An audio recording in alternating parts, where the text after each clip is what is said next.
Amen. Hallelujah. Praise God. Praise God. Mapagpalang gabi, mga kapatid. Purihin natin ang Diyos. Hallelujah. Sa gabing ito, mga kapatid, nais ko pong magpasalamat at magbigay ng papuri sa Panginoon sa pagkakataon na ibinigay niya, pinagkaloob niya sa gabing ito. Hallelujah. Na magamit muli sa kanyang ubasan upang maging daluyan ng kanyang mga salita. Hallelujah. Bago po tayo dumako sa binigay sa atin na pahayag ng ating Panginoon, samahan niyo po ako sa maiksing panalangin. Hallelujah.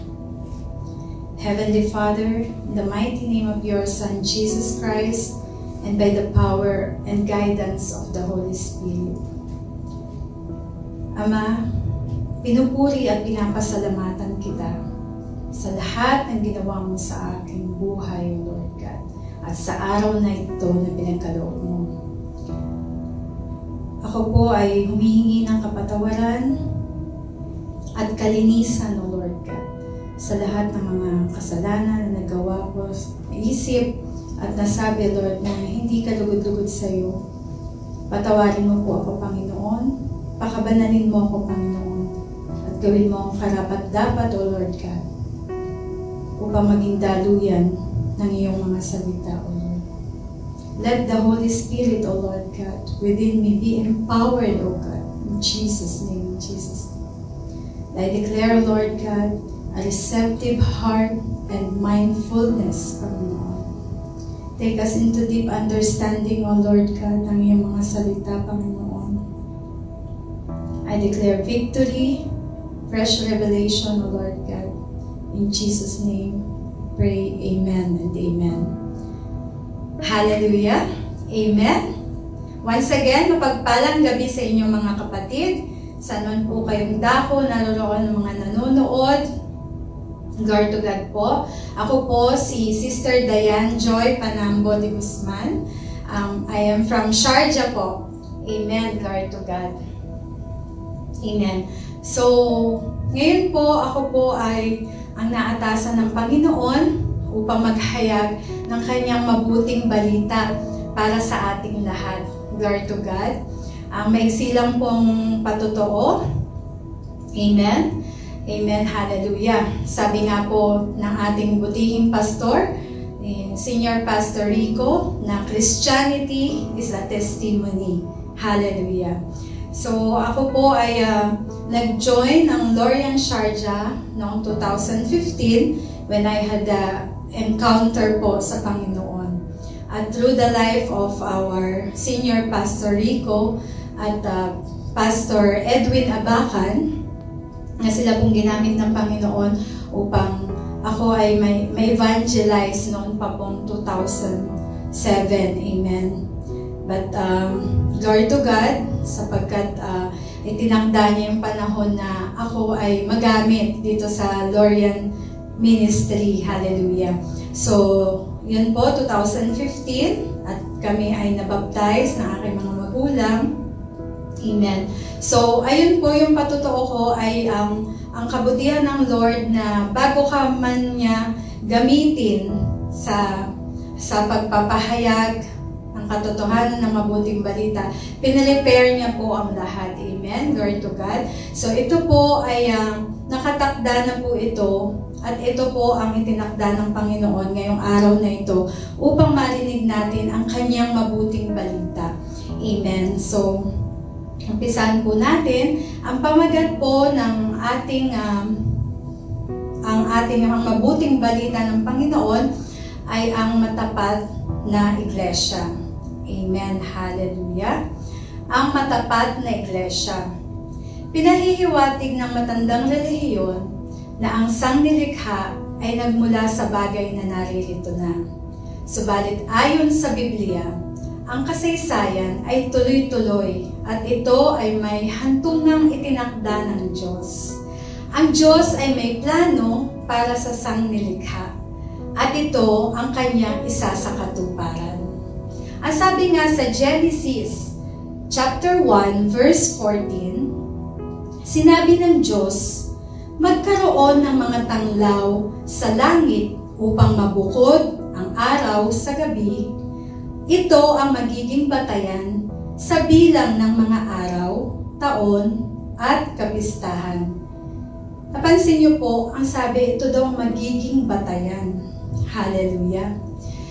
Malinaw na sinasabi ng Panginoon na nilayan ng Diyos na ang araw, ang buwan, at mga bituin ay magsilbing mga tanda patungo sa Kanya at maging batayan sa pagdaan ng mga araw, kapanahunan, at taon na siya ding binaluktot ng astrolohiya.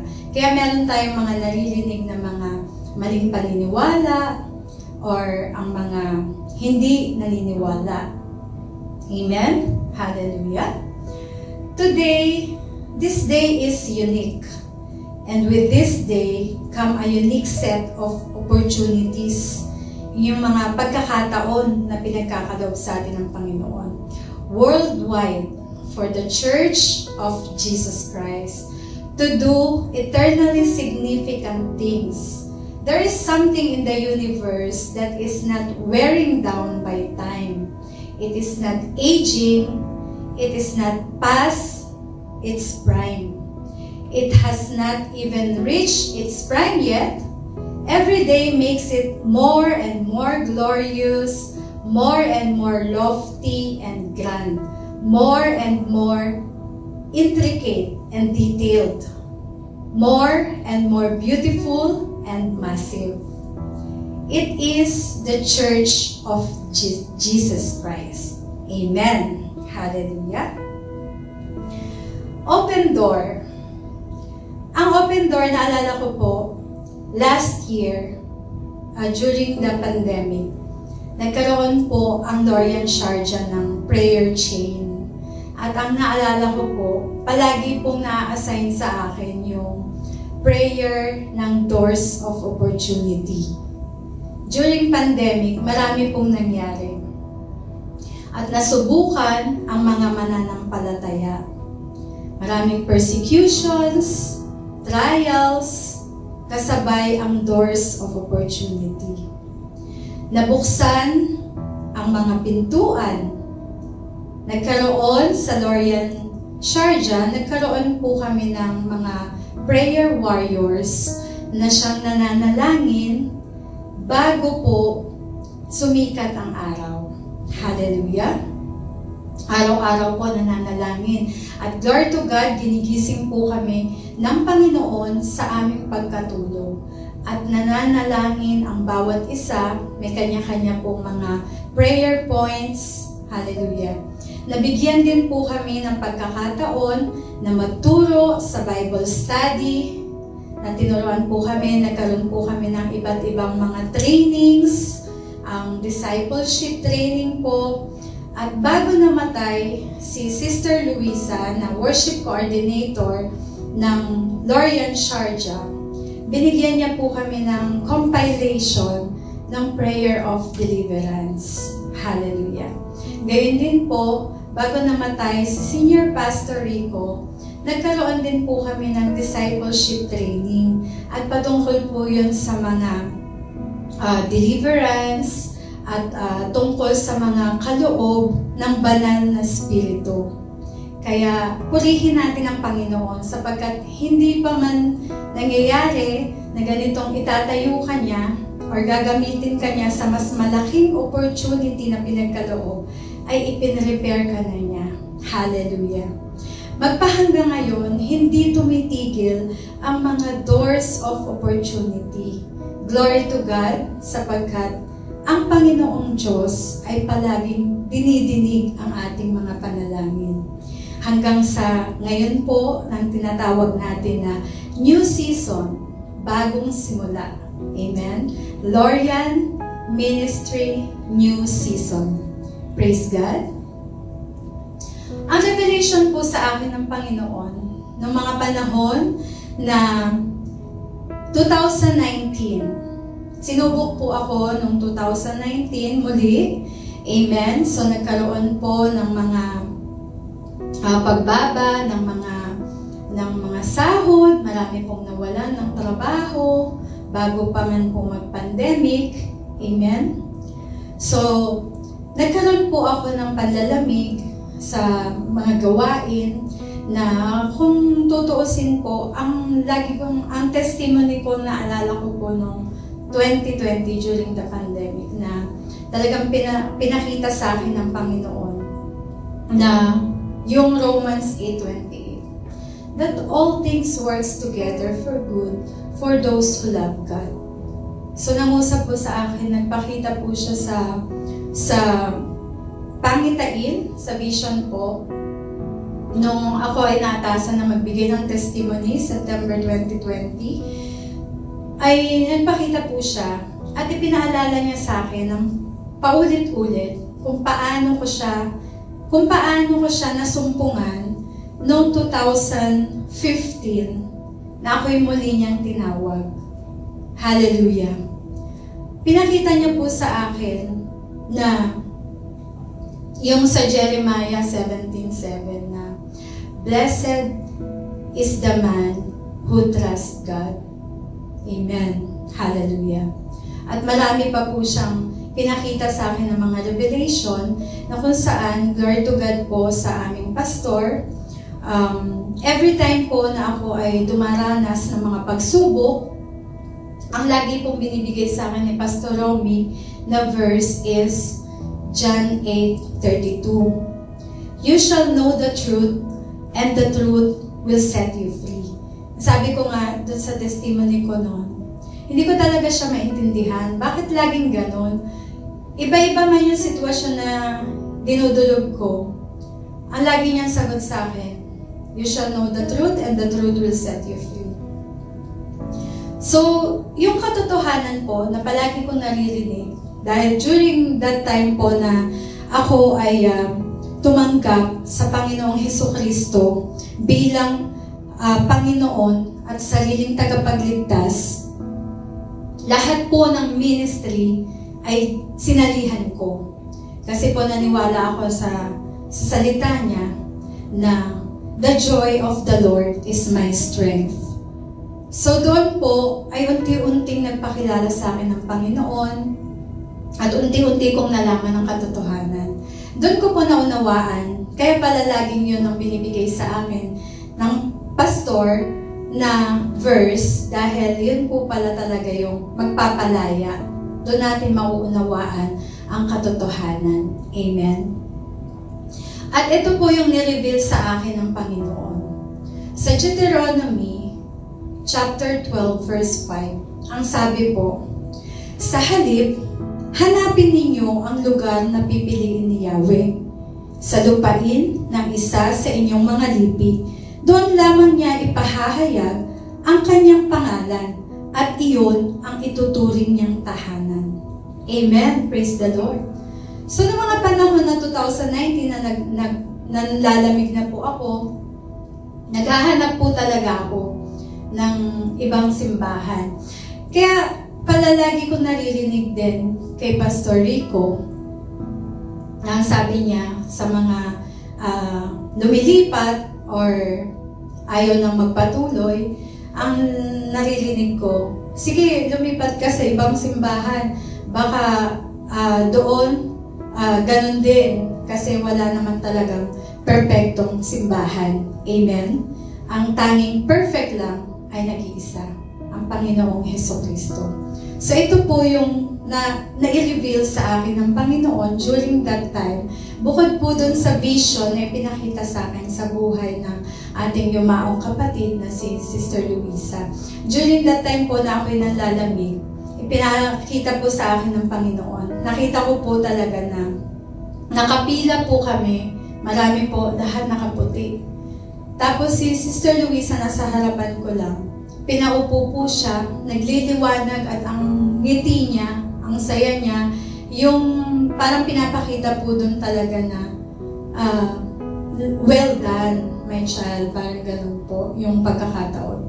And nung ako na po, nung turn ko na, hindi po ako pinaupo doon sa mga, parang pinili po yun eh, yun po yung nakita ko sa vision.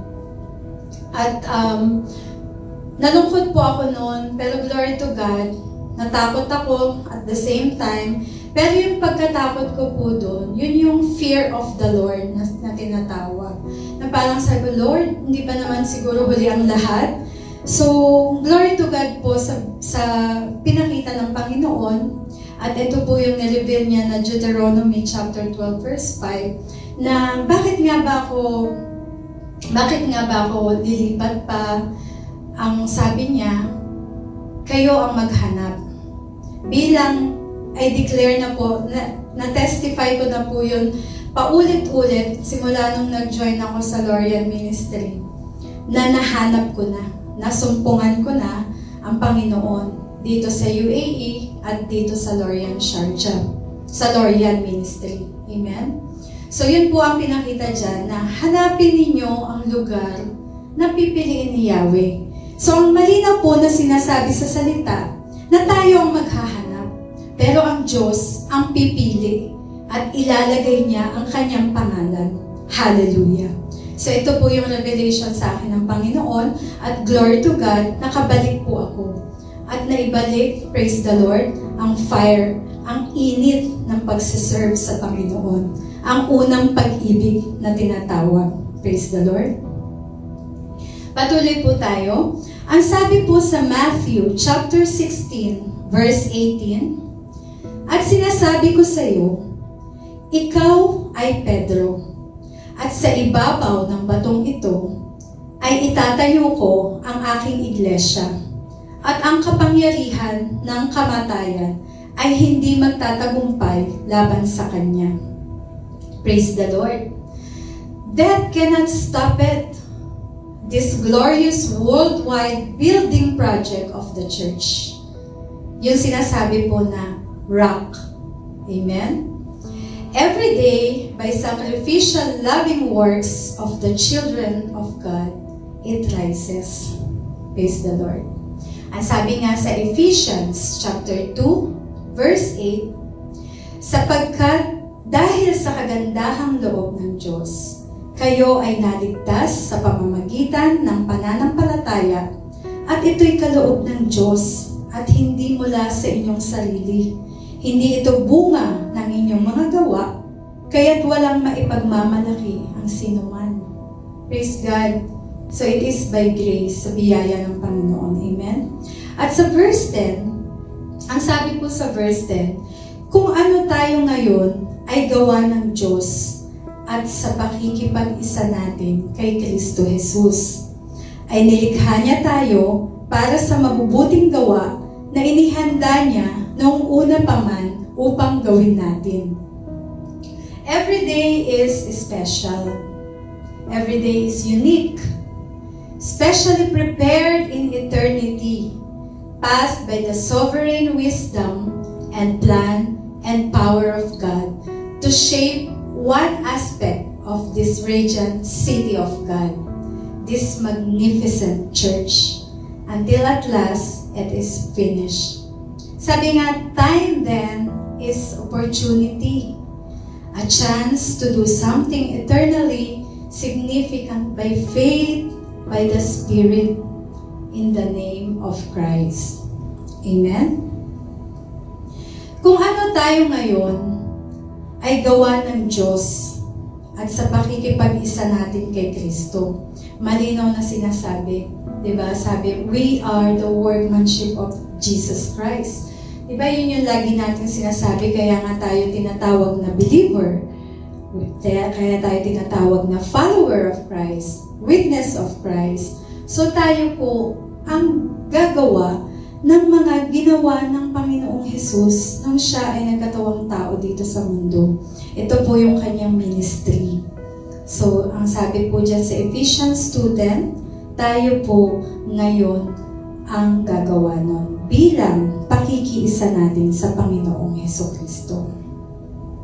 At sinabi din po sa Ephesians chapter 2, verse 21 to 22, sa pamamagitan niya, ang bawat bahagi ng gusali ay nagkakaugnay-ugnay at nagiging isang templo na nakatalaga sa Panginoon.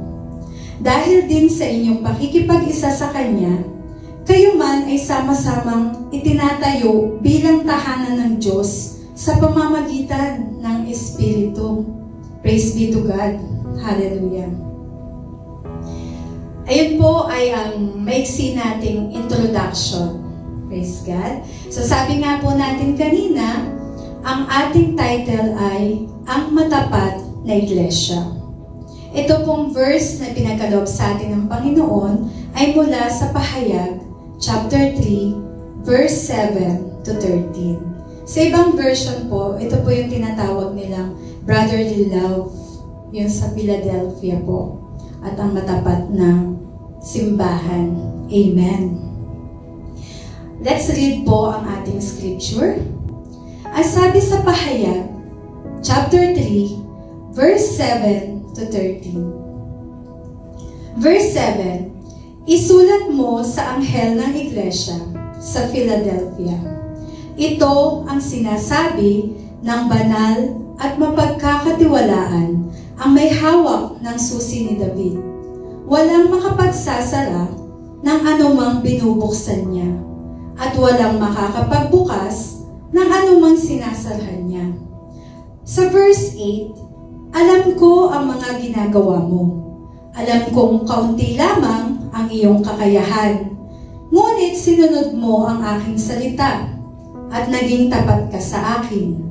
Kaya't binuksan ko para sa iyo ang isang pinto na hindi maisasara ni numan. Sa verse 9, tingnan mo, palalapitin ko sa iyo at paluluhurin ang mga kampon ni Satanas na nagpapanggap na mga Hudyo, ngunit hindi naman, at sa halip ay nagsisinungaling. Malalaman nilang minamahal kita. Sa verse 10, sapagkat tinupad mo ang aking utos na magtiis, iingatan naman kita sa panahon ng pagsubok na darating sa lahat ng tao sa buong daigdig. Sa verse 11, darating ako sa lalong madaling panahon. Kaya't ingatan mo kung ano ang nasa iyo, upang hindi maagaw ni numan ang iyong gantimpala. Praise the Lord. Sa verse 12, at magtatagumpay ay gagawin kong isang haligi sa templo ng aking Diyos. Praise God. Ang sabi sa verse 12, ang magtatagumpay ay gagawin kong isang haligi sa templo ng aking Diyos. At hindi na siya lalabas doon. Hallelujah. Isusulat ko sa Kanya ang pangalan ng aking Diyos at ang pangalan ng Kanyang lungsod. Ito ang bagong Jerusalem na bumababa mula sa langit, buhat sa aking Diyos. Isusulat ko rin sa Kanya ang aking bagong pangalan. Hallelujah. Purihin po natin ang Panginoon. Ito po yung sinasabi kanina na bagong simula.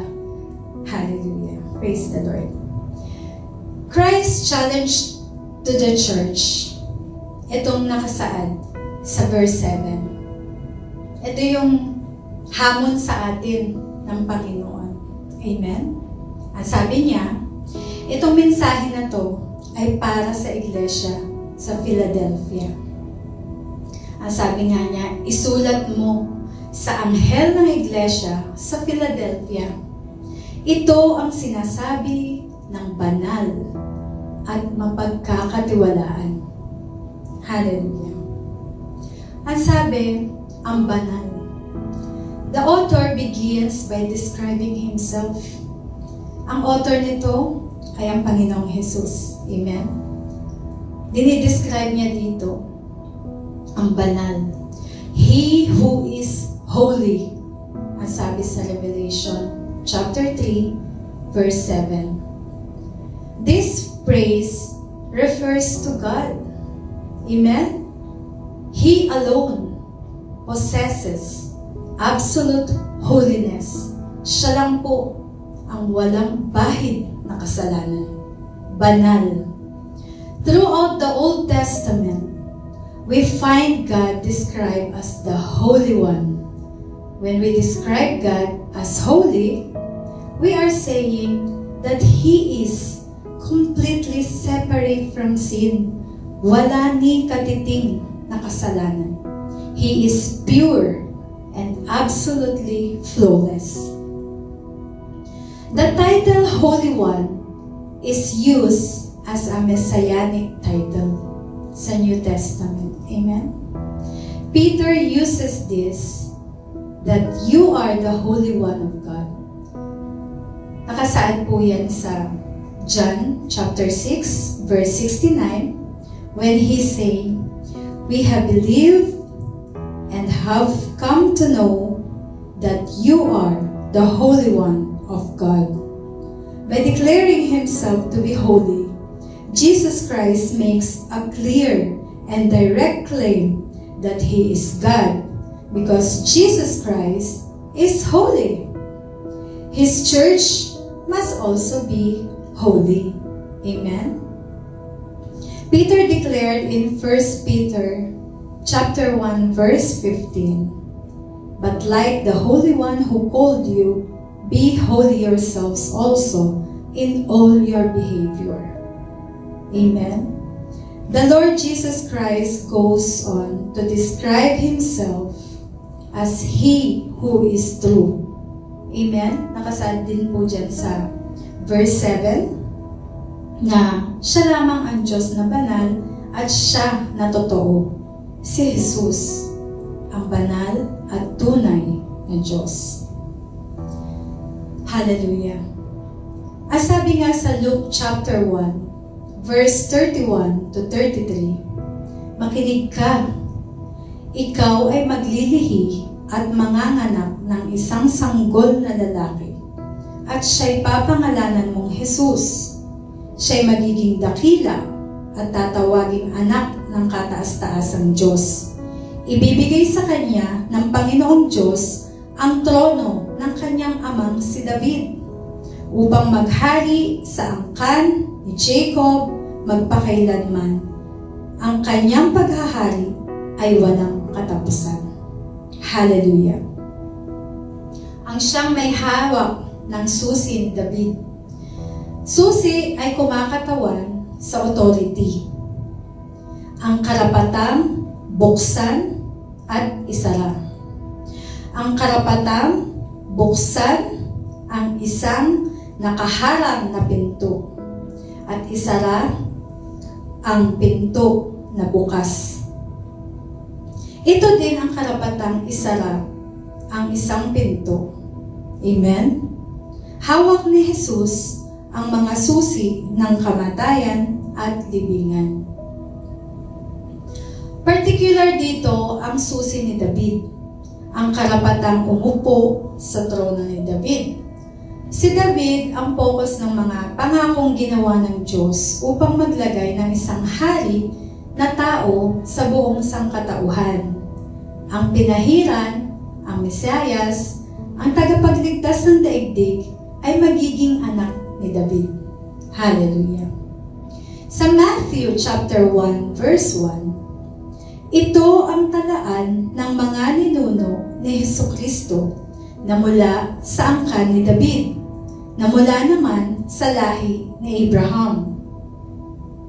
Narito, may kanya ang susi ni David, ang tagapagmana ng trono ni David, ngunit kay Kristo, ito ay isang walang hanggang trono ng walang katapusang luwalhati.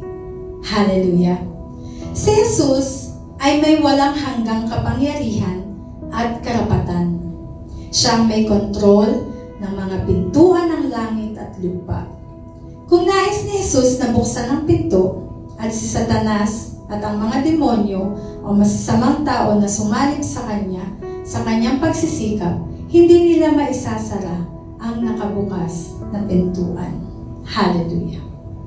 Sa Matthew chapter 5 verse 20, sinasabi ko sa inyo, kung ang pagsunod ninyo sa kalooban ng Diyos ay tulad lamang ng pagsunod ng mga tagapagturo ng kautusan at mga Pariseyo, hindi kayo makakapasok sa kaharian ng langit.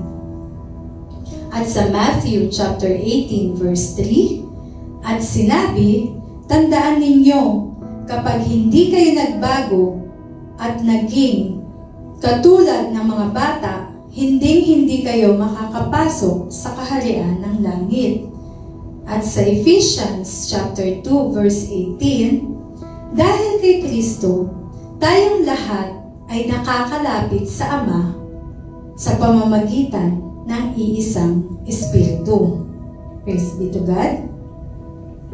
Kaya't inilarawan ni Jesus ang kanyang sarili bilang banal, tunay, at siyang may susi ni David. Pagkakaroon ng otoridad na magsara at walang sino mang makapagbukas at magbukas at walang sino man ang maaaring magsara.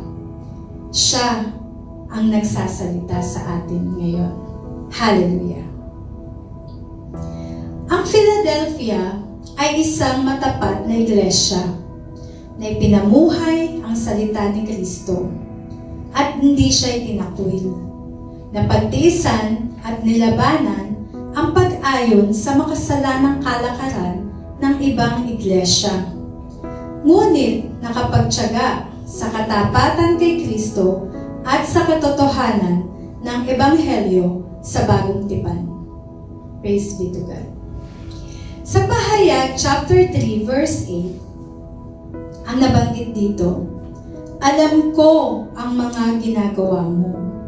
Alam kong kaunti lamang ang iyong kakayahan. Ngunit sinunod mo ang aking salita at naging tapat ka sa akin. Kaya't binuksan ko para sa iyo ang isang pinto na hindi maisasara ni numan. Praise be to God. Sa mga napakinggan po ng bawat isa, noong pong ginanap ang memorial service ng ating Senior Pastor Rico, sa mga testimony po at eulogy na i-share ng mga kapatiran na tinupa ng ating Senior Pastor. Makikita po natin dito yung quality na sinasabi ng simbahang ito ng Philadelphia. Quality kasi yung mga workers kakaunti. Amen? Yun yung sinasabi na quality kasi ang sabi nga, pag marami, yung sa mga mega church, di ba, hindi lahat na tututukan or nabibigyan ng pagkakataon na magamit kasi sobrang dami na nila.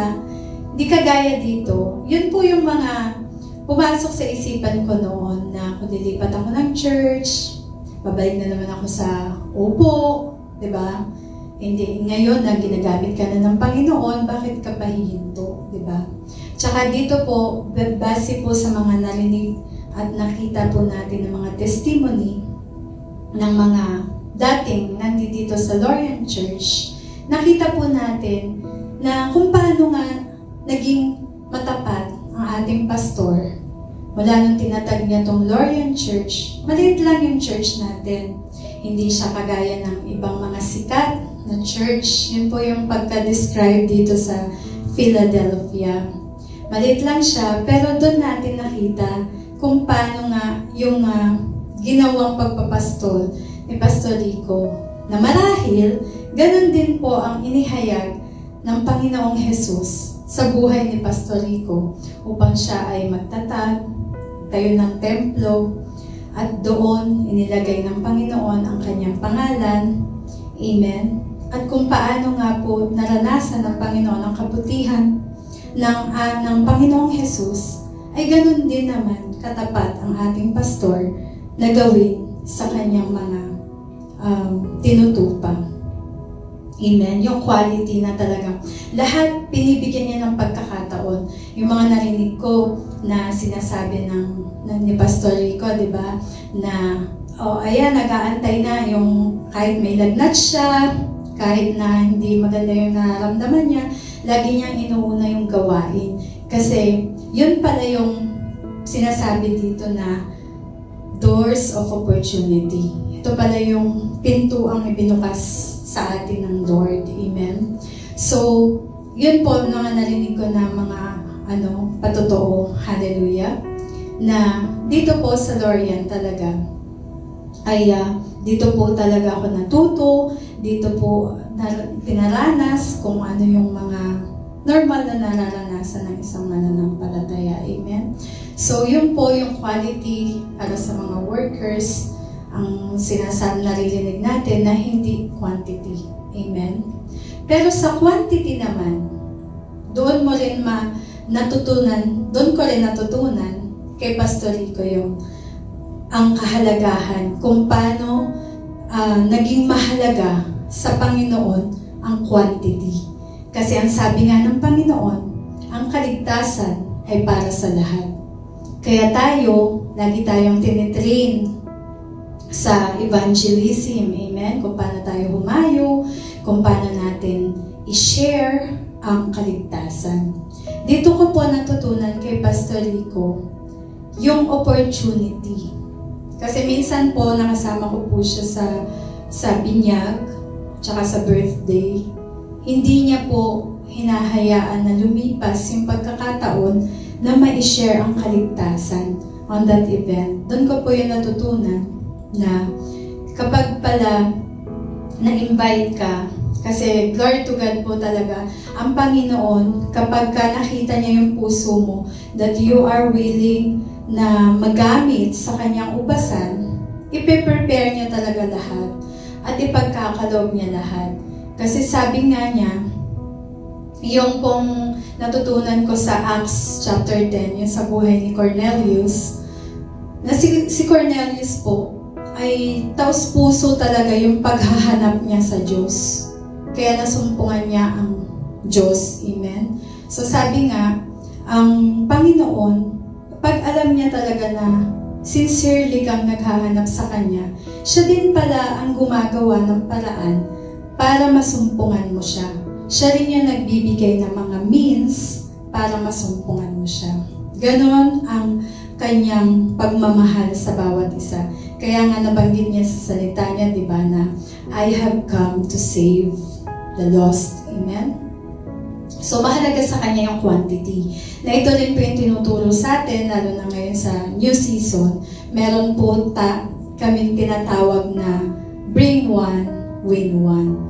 Kasi yung mga kaluluwa po, marami po talaga ang hindi pa nakakabatid ng katotohanan at hindi pa nasishare ng kaligtasan. So, mahalaga po ang bawat kaluluwa na mamimit natin. So, yun po yung naging natutunan ko kay Pastor Rico na kapag na-invite ka, kasi simula po nun talaga lagi akong na-invite sa mga birthday para magdasal ng pagkain, sa binyag, ikaw ang mag-praise sa pagkain ha, ganyan. So, yun po yung natutunan ko na bago mo ipagdasal yung gathering, bago mo ipagdasal yung mga pagkain, you have to share muna yung kaligtasan. Kailangan kasi na ang mga nandoon, lalo na yung naghingi ng panalangin, ay mabigkas muna nila sa kanilang mga labi na sila ay sumasampalataya sa Panginoon na aking pinaniniwalaan. Magdadasal, di ba? So, napakahalaga po na ma-share natin sa kanila kaligtasan sa mga ganong pagkakataon. Hallelujah! So, yun po yung natutunan ko dyan. At yung mga nakita po natin sa mga testimony, glory to God po, sa mga nagbigay ng eulogy, at nakita naman po talaga natin kung paano tayo din natuto at nagamit dito sa Lorian Church na hindi natin talaga inaakala na now here we are, di ba? Nakatayo tayo, nagpapagamit, glory to God. Kasi ang Diyos ay hindi nagtangi. Kung ano man yung kahinaan mo, kaya nga sabi nga, di ba? In my weakness, I am strong. Sabing ganon, di ba? Amen. Glory to God. So, kahit pa hindi tayo ganon kagaling, pero yung encouragement po sa atin, no, ng ating mga pastor, elders, and mga kapatiran, ganun na lamang. Kasi ganun po talaga ang nais ng Panginoon. Amen? Katapatan sa inihayag. Katapatan sa kanyang salita. Kailangan po natin maging tapat. Kung ano yung na-receive natin, kung ano inihayag sa atin, huwag po nating sarilinin. Kailangan nating i-share. Kailangan nating ihayag. Amen? Bilang sukli sa katapatan ng Panginoon sa ating buhay. Ano pa yung mga narinig natin? Nagkaroon tayo ng mga trainings sa deliverance, and dito po natuto tayo na sa ating pagbabasa din at sa mga pakikinig sa mga preachings, dito po natin natutunan na yung mga battle natin sa buhay, yung mga karamdaman and all, kailangan lang natin palang gamitin ang authority na pinagkaloob sa atin. Yun po yung gamitin ang kapangyarihan ng kanyang pangalan. At marami pa pong mga doors of opportunity ang pumasok sa atin, lalong-lalo na itong pandemic. Amen? Iba't iba man tayo, iba't iba man ang ating mga nararanasan. Amen? Palagi nating tandaan na lalo-lalo na sa ating mga kahinaan, manalangin sapagkat ang biyaya niya ay sagana. Ang sabi nga sa James chapter 1 verse 5, ngunit kung ang sino man sa inyo ay kulang sa karunungan, humingi siya sa Diyos at siya'y bibigyan, sapagkat ang Diyos ay nagbibigay ng sagana at hindi nanunumbat. Praise be to God. Ito po yung natutunan ko dito sa Lorian Ministry. Amen. So, kung ano man yung mga kamalian mo, ang laging pinapaalala sa atin ay ang katotohanan. At ang tangi lamang na pwedeng humusga sa atin ay ang katotohanan. So, kung ano man yung mga nakikita natin, ng mga kahinaan, kung ano man, mga puna sa atin, ng mga critics natin, basta't alam mo ang katotohanan, you will be set free. Mauunawaan mo at hindi mo namamalayan na ikaw ay lumalakas. At dahil ang Diyos ang nagpapalakas sa atin. Amen? So, ang sabi nga sa verse 8, alam ko ang mga ginagawa mo. Si Jesus ay laging nagsisimula dito sa ating mga gawa, sa ating mga bunga. Dito niya tayo kilala. Dahil walang lingid sa Panginoon. Kaya nga nasabi niya dyan sa verse 8, alam ko ang mga ginagawa mo. Walang sinabi ng diretso si Jesus tungkol sa kanilang mga ginagawa. Ngunit sa halip ay binabanggit ang mga hamon na kinakaharap nila mula sa mga hindi naniniwala na mga Hudyo na tatalakayin natin sa pagpapatuloy natin. Amen? Alam kong kaunti lamang ang iyong kakayanan. Sabi dito, ito ay isang tumpak na pagsusuri ng simbahang ito, hindi sa anumang paraan, isang pagpuna. Hindi sila mapagyabang tungkol sa ano sila, kung sila'y mahusay na simbahan, hindi sila isang nangingibabaw na bahagi ng lungsod, wala silang napakalaking bakas ng paa, yung footprints na sinasabi. Sa buhay ng panahong yun. Ngunit sila ay isang matapat na bantay. Isang kanlungan para sa mga naghahangad ng totoong kaligtasan.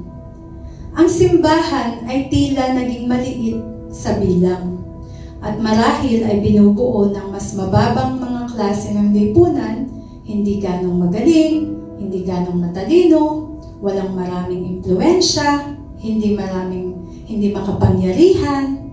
Ito ay sa pagkakaroon ng ganoong malaking lakas na natagpuan ng simbahan ang pinakamatuwid na kapangyarihan nito. Sa 2 Corinthians chapter 12 verse 10, alang-alang kay Kristo, ako'y may kasiyahan sa gitna ng mga kahinaan, mga pagkutya, mga kahirapan, pag-uusig, at kagipitan. Sapagkat kapag ako ay mahina, doon ako nagiging malakas. Ang isang iglesia na alam na hiwalay mula kay Kristo, ay wala itong magagawa. Diba? I am nothing without you. Ang tunay at pinakamakapangyarihang simbahan sa buong mundo ay ang Church of Christ. Sinunod mo ang aking salita at hindi tinanggihan ang aking pangalan. Sabi niya dito. Nagsasalita ito sa oposisyon na kinakaharap nila, kahit na hindi gaano kalubha sa Smyrna o marahil sa iba pang mga lugar tulad ng Efeso, nahaharap pa rin sila sa mga panggigipit upang ikompromiso, upang sumuway kay Kristo at mamuhay ng makasalanan o ipagkaduwag at tumanggi silang umiwas. Ang sabi sa salita, sinunod mo ang utos kong magtiis ng matyaga. Iniutos ni Kristo ang kanyang bayan na patakbuhin ang karera hanggang sa wakas na may labis na pagtitiis. Ang sabi sa Pahayag chapter 3 verse 9, tingnan mo, palalapitin ko sa iyo at paluluhurin ang mga kampo ni Satanas na nagpapanggap na mga Hudyo, ngunit hindi naman. Sa halip ay nagsisinungaling. Malalaman nilang minamahal kita sapagkat tinupad mo ang aking utos na magtiis. Iingatan naman kita sa panahon ng pagsubok na darating sa lahat ng tao sa buong daigdig. Sa Romans chapter 2 verse 28 to 29, sapagkat ang pagiging isang tunay na Hudyo ay hindi dahil sa panlabas na kaanyuan o dahil sa pagtutuli sa laman. Ang tunay na Hudyo ay ang taong nabago sa puso't kalooban ayon sa Espiritu at hindi ayon sa kautosang nasusulat. Ang papuri sa taong iyon ay mula sa Diyos at hindi mula sa mga tao. At sa Acts chapter 10 verse 15, muli niya narinig ang tinig. Huwag mong ituring na marumi ang nilinis na ng Diyos. Hallelujah! At sa verse 34 ng Acts 10, nagsalita si Pedro, ngayon ko lubusang nauunawaan na walang itinatangi ang Diyos. Dahil sa kanilang matyagang katapatan, nangangako ang Diyos na sila'y ililigtas sa panahon ng pagsubok. Ang sabi niya, sapagkat tinupad mo ang aking utos na magtiis, iingatan naman kita sa panahon ng pagsubok na darating sa lahat ng tao sa buong daigdig. Ang pangako ni Kristo na ililigtas mula sa panahon ng pagsubok ang mga matapat sa Philadelphia nakahalintulad din sa pangako ni Yahweh kay Noah. Ito po ay matatagpuan natin sa Genesis chapter 9 verse 8 hanggang 17. Ito rin ang pangako sa katapatan na inihayag sa 1 King chapter 11 verse 38 to 39. At pangako ni Pablo sa mga taga-Tesalonica na sila'y maliligtas sa darating na puot. Sa 1 Thessalonians chapter 1 verse 10 says, at maghintay sa pagbabalik ng kanyang anak mula sa langit. Ito'y si Jesus na muli niyang binuhay, na siya ring nagliligtas sa atin sa darating na puot ng Diyos. Ang dakilang pag-asa ng mananampalataya sa Thessalonica ay ang pagbabalik ni Kristo at ang kanyang pagliligtas sa kanila mula sa darating na puot. Ito ay ginagawad rin sa lahat ng matapat sa Panginoon sa lahat ng panahon. Ito po yung tinatawag nating in every season. Amen. Hindi lang tuwing na-bless ka, hindi lang pag na-promote ka, always, in every season po. Ang sabi nga sa Pahayag, chapter 3, verse 13 and 22, ang lahat na may pandinig ay makinig sa sinasabi ng Espiritu sa mga iglesia. Kailangang patuloy na pagtibayin ng mga iglesia sa Espiritu Santo. Ang mga iglesia ay sakop ng Espiritu Santo, sakop ng Diyos at ng kanyang kinasihang salita. Kaya sinasabi sa 2 Timothy chapter 3, verse 15 to 17. Mula pa sa pagkabata, alam mo na ang banal na kasulatan na may kapangyarihang magbigay sa iyo ng karunungan tungo sa kaligtasan sa pamamagitan ng pananampalataya kay Hesukristo. Ang lahat ng kasulatan ay kinasihan ng Diyos at kapaki-pakinabang sa pagtuturo ng katotohanan, sa pagsaway sa kamalian, sa pagtutuwid sa likong gawain, at sa pagsasanay para sa matuwid na pamumuhay, upang ang lingkod ng Diyos ay maging ganap at lahat ng mabubuting gawain.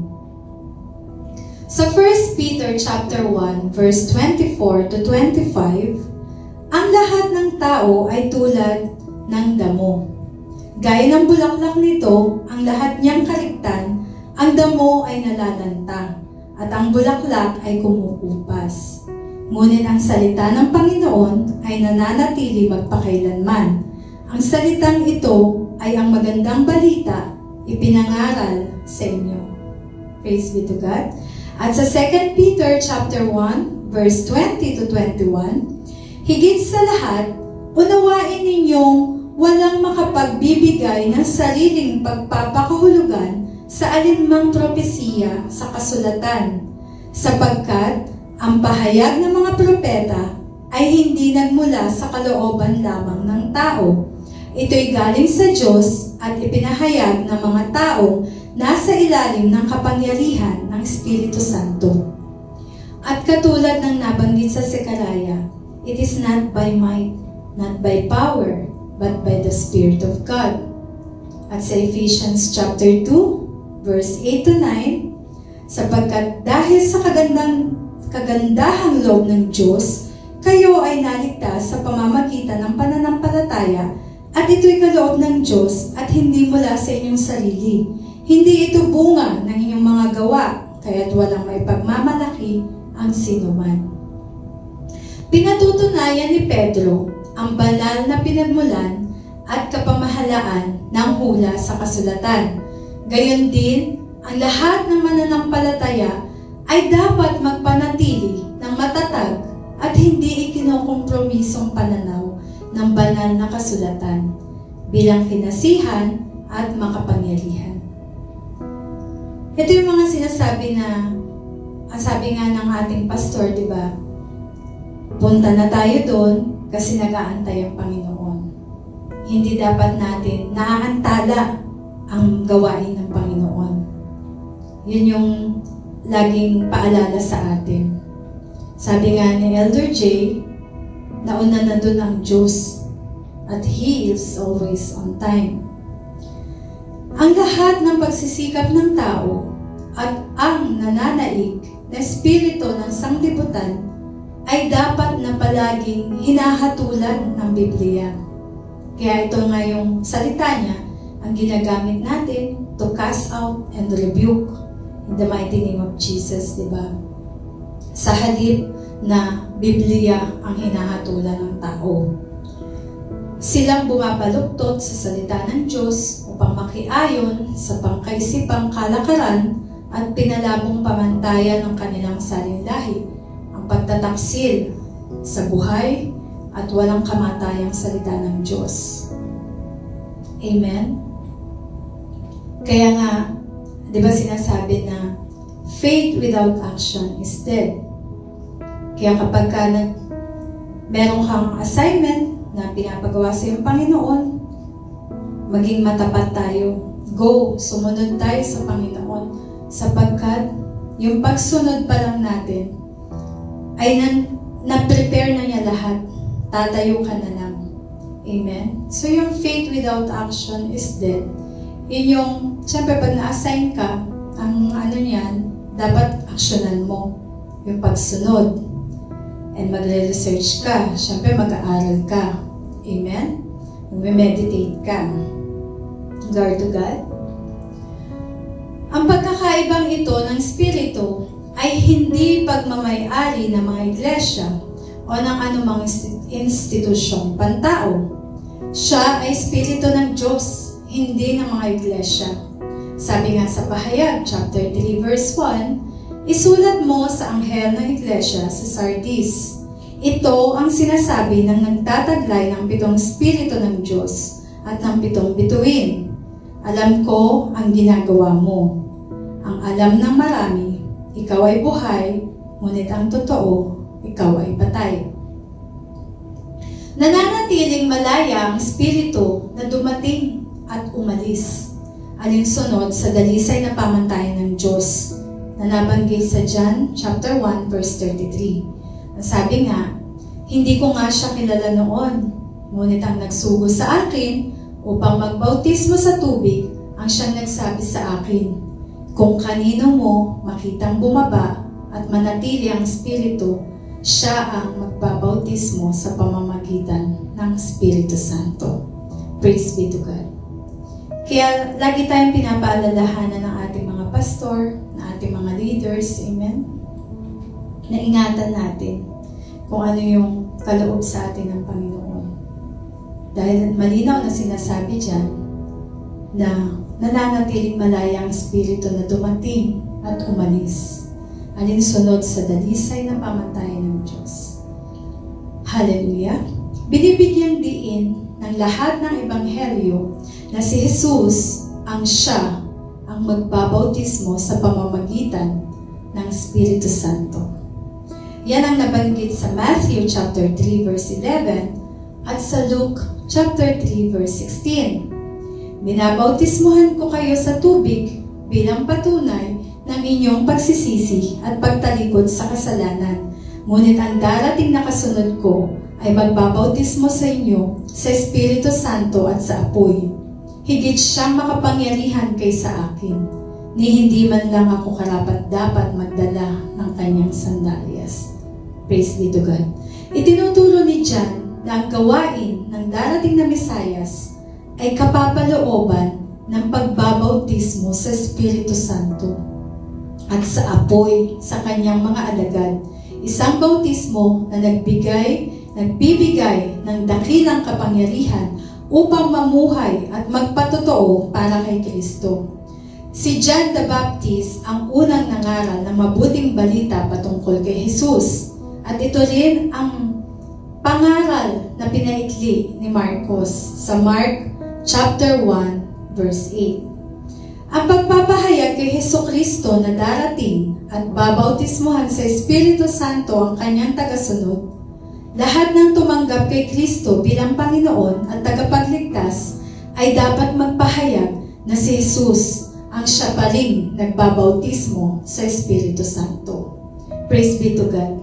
Ang sabi nga sa mga Gawa, chapter 1, verse 8, subalit tatanggap kayo ng kapangyarihan, pagbaba sa inyo ng Espiritu Santo, at kayo'y magiging mga saksi ko sa Jerusalem, sa buong Judea, at sa Samaria, at hanggang sa dulo ng daigdig.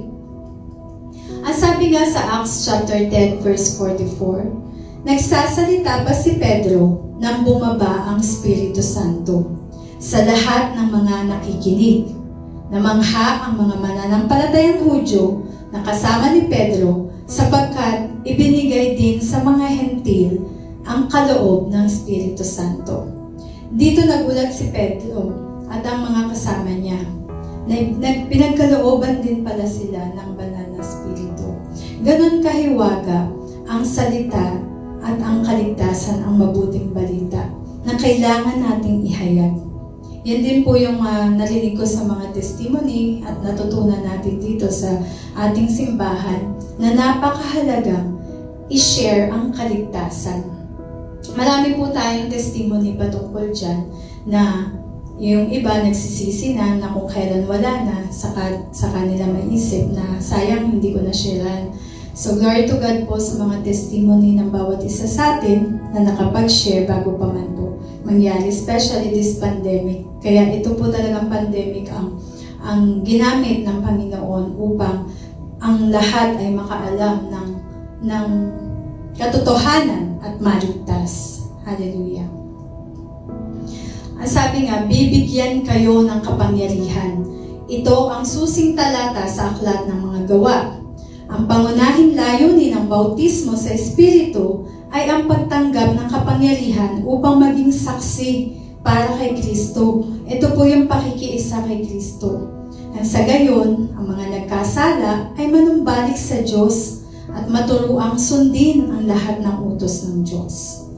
Kapag nagawa natin ito, ang kahahatnan nito ay si Kristo ay makikilala. Si Kristo ay iibigin. Si Kristo ay pupurihin. Si Kristo ay magiging Panginoon ng bayang hinirang ng Diyos. Ang bautismong ito ang magiging tanda at matibay na palatandaan ng mga tagasunod ni Jesus. Ang banal na Espiritu ay bababa sa kanila upang maipagpatuloy nila ang kanilang gawain ng pagliligtas sa buong sanlibutan. Ang tungkulin ni Jesus na magbautismo sa Espiritu ang nagpapatuloy na layunin niya para sa panahong ito. Praise be to God. Kailangan lang natin hanapin. Patuloy tayo maghanap sa ating Panginoon. I will seek to prove that we should read this as a word to us today. To walk through an open door of opportunity, to serve the living God, to build the church through evangelism and missions, service, discipleship, prayer, and the ministry of the Word of God. We have a limited number of days, and every one of them is unique. Mahal ng Diyos dahil ang kaligtasan ay para sa lahat, sabi niya. Kaya, ito ang panawagan sa ating lahat, na tayo ay pumasok sa bukas na pintuan na para sa atin. Glory to God. Sa Matthew chapter 10 verse 22, kapupootan kayo ng lahat dahil sa pagsunod sa akin, ngunit ang mananatiling tapat hanggang wakas ang siyang maliligtas. Amen. Hallelujah. We are not permitted to quit. We will not give up. We will not be shaken. This Christian life is a marathon race through enemy territory, constantly assaulted by bitter enemies of our souls, ang demonic at ang salidi. Amen? Sabi sa Pahayag, chapter 3, verse 12 hanggang 13, ang magtatagumpay ay gagawin kong isang haligi sa templo ng aking Diyos, at hindi na siya lalabas doon. Isusulat ko sa kanya ang pangalan ng aking Diyos at ang pangalan ng kanyang lungsod. Ito ang bagong Jerusalem na bumababa mula sa langit, buhat sa aking Diyos. Isusulat ko rin sa kanya ang aking bagong pangalan. Ang lahat ng may pandinig ay makinig sa sinasabi ng Espiritu sa mga iglesia. Kaya ang sabi sa Hebrews chapter 12 verse 2, ito natin ang ating paningin kay Jesus. Sa Kanya nakasalalay ang ating pananampalataya mula simula hanggang katapusan dahil sa kagalakang naghihintay sa Kanya. Hindi niya inalintana ang kahihiyan ng pagkamatay sa krus at siya ngayon nakaupo sa kanan ng trono ng Diyos. Ang sabi sa Isaiah chapter 40 verse 29, ang mahihina't mga napapagod ay kanyang pinapalakas. Kahit na ang mga kabataan ay napapagod at nanlulupaypay sa verse 30, sa 31, ngunit muling lumalakas at sumisigla ang nagtitiwala kay Yahweh. Lilipad silang tulad ng mga agila. Sila'y tatakbo, ngunit hindi mapapagod. Sila'y lalakad, ngunit hindi manghihina. Sa Acts chapter 14, verse 27, pagdating sa Antioquia, tinipon nila ang mga kaanib sa iglesia at isinalaysay ang lahat ng ginawa ng Diyos sa pamamagitan nila at kung paanong nagbukas siya ng pagkakataon sa mga Gentiles upang ang mga ito'y sumampalataya din. Ito po yung nakasaad din po sa Acts chapter 10 verse 1 to 40. Yung kay Cornelius at kay Peter. Ang sabi ng Diyos kay Cornelius, puntahan mo si Peter. Meron akong ipapasabi sa kanya. Pakinggan mo ang sasabihin ng Diyos. Amen? So sumunod si Cornelius kasi naniniwala siya. Hallelujah! Na importante, mahalaga. At ang ginawa ni Cornelius dito, in-invite niya ang buong pamilya niya, mga kaibigan niya, at naging pangitain din po yun ni Peter bilang siya ang gagamitin ng Panginoon na maghayag ng kaligtasan. Hinanap ni Cornelius si Peter bilang habilin sa kanya ng Panginoon, hanapin mo si Peter.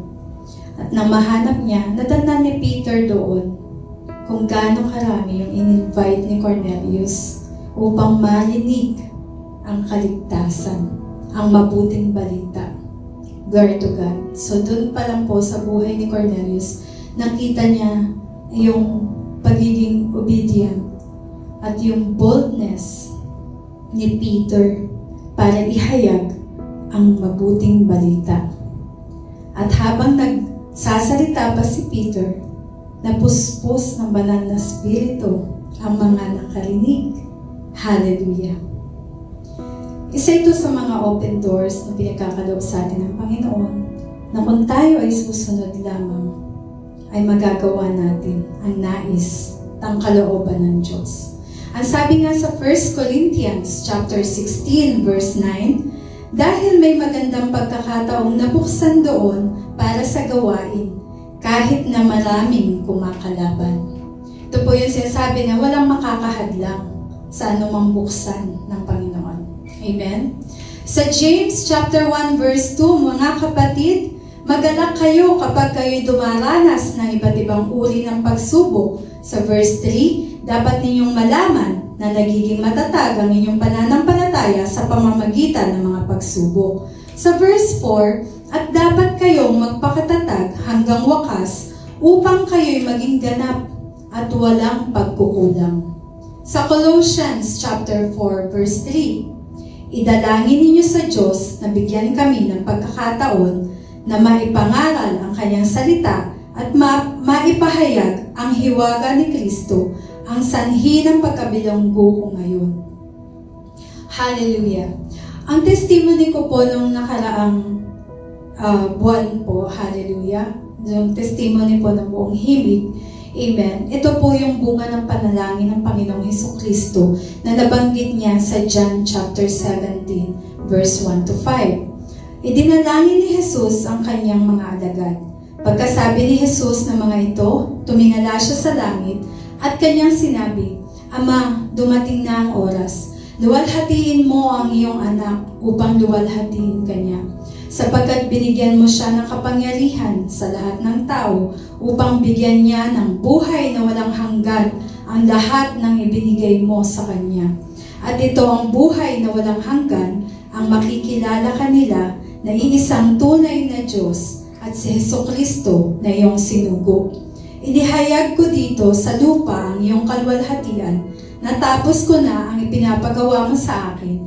Kaya Ama, ipagkaloob mo sa akin ngayon sa iyong harapan ang kalwalhatiang taglay ko sa piling mo bago pa likhain ang sanlibutan. Praise be to God. Sa ating pagtatapos, ang simbahan sa Philadelphia ay isang huwaran para sa atin ng isang maliit na simbahan na naging tapat sa salita ng Diyos at sa Panginoong Hesukristo. Naintindihan nila ang kanilang mga kahinaan. Hinahangad at pinananabikan nila ang biyaya at kalakasan ng Diyos na punan ang kanilang buhay na nangyari nga. Sa pag-aaral natin ng mga simbahang ito, ating itanong sa ating sarili kung alin sa mga simbahang ito ang pinakagusto natin. At naniniwala ako, ito ang isang ito. Hindi nangangahulugan iyon na tayo ay perpekto. Ngunit sa halip ay nalalaman natin ang ating mga kahinaan at kamalian at bawat isa ay tinubos ng mga makasalanan sa iba't ibang yugto ng paglago at espiritual na kapanahunan. Ngunit nakikita ko sa iyo ang hangarin o subukang manatiling tapat sa salita ng Diyos at sundin ito at maging matapat sa Panginoong Hesukristo. Habang sinusuri mo ang iyong puso ngayong araw na ito tungkol sa liham na ito, itanong natin sa ating mga sarili ang mga katanungang ito. Ano ang pintuan na binuksan ng Diyos sa aking buhay na nagbigay sa akin ng mga pagkakataon para sa paglilingkod sa Kanya? Ano ang pintuan na binuksan ng Diyos sa ating simbahan bilang mga pagkakataong maglingkod sa Kanya? Pagkatapos ay manalangin maghanap ng mga sagot sa mga katanungang ito. Praise be to God. Sa ating pangbukas na panalangin, Hallelujah. Sa Revelations chapter 3, verse 20. Nakatayo ako sa harap ng pintuan at tumutuktok. Kung di rin gininuman ang aking tinig at bubuksan ang pinto, ako'y papasok sa kanyang tahanan at magkasalo kaming kakain. Sa mga nakikinig, saan mang lupalop at panig ikaw naroroon, nandyan sa harap mo ang Panginoon. Siya'y kumakatok sa ating mga puso. Hallelujah. Sundan niyo po ako sa panalangin ito. Buksan po natin ang ating mga labi. Tayo'y maghayag ng pananampalataya sa Panginoon. Hallelujah. Panginoong Jesus, pinupuri at pinasasalamatan kita. Salamat po sa pagkakataon na ipinagkaloob mo sa gabing ito. Panginoon, salamat po at nalaman ko na ako'y mahal mo. Humihingi po ako ng kapatawaran sa lahat ng aking mga kasalanan. Tulungan mo ako, Panginoon, at pakalinisin mo. Binubuksan ko po ang aking puso. Pumasok po kayo at kayo na ang maghari sa aking buhay. Salamat, Panginoon, sa kaligtasan at sa kapatawaran na ipinagkaloob mo sa akin. Salamat, Panginoon, sa pagbibigay mo sa akin ng karapatan na tumawag sa Diyos Ama ng Abba, Father. Salamat, Panginoon, sa pagsulat ng aking pangalan sa aklat ng buhay. Maraming salamat, Panginoon, at nalaman ko na may maganda kang plano sa akin. Ito po ang aking samot dalangin sa pangalan ng iyong bugtong na anak na si Hesukristo. Amen. Ako na lamang po ang mananalangin. Panginoon, pinasasalamatan ka namin para sa mga hamon na kinaharap ng bawat mananampalataya na napanatili sa loob ng mga daang ito. At ipinaalam mo sa amin ngayon na may isang pintuan na bukas sa amin na walang sino mang makapagsasara. Panginoon, tulungan mo kaming magtiwala sa iyo at huwag mag-alinlangan, sapagkat ang nag-aalinlangan ay parang alon sa dagat na itinataboy ng hangin kahit saan. Sinabi mong huwag umasang tatanggap ng anuman mula sa iyo ang taong pabago-bagong isip at hindi alam kung ano talaga ang nais niya. Kaya't kami lumalapit na may kababaang loob, kaawaan mo kami, patnubayan, mangyari nawa ang nais mo sa aming buhay. Tulungan mo kami na maging matapat at lumakad sa pintuan ng pagkakataon na binuksan mo para sa amin. Gabayan mo kami na samantalahin ang bawat pagkakataong ibinigay mo sa amin upang ibahagi ang mabuting balita ng kaligtasan. Panginoon, tulungan mo kaming maging matapat. At kung may ilan dito ngayon na hindi kailanman nagtitiwala kay Kristo bilang Diyos, hinihiling namin sa iyo na kumilos kayo sa kanilang buhay na may tulad na nakakumbinsi, nakapangyarihan na magsumite at magpasakop sa iyo para sa kaligtasan. Hinihiling namin ito sa banal na pangalan, Panginoong Hesukristo. Amen and Amen. Hallelujah. Praise be to God.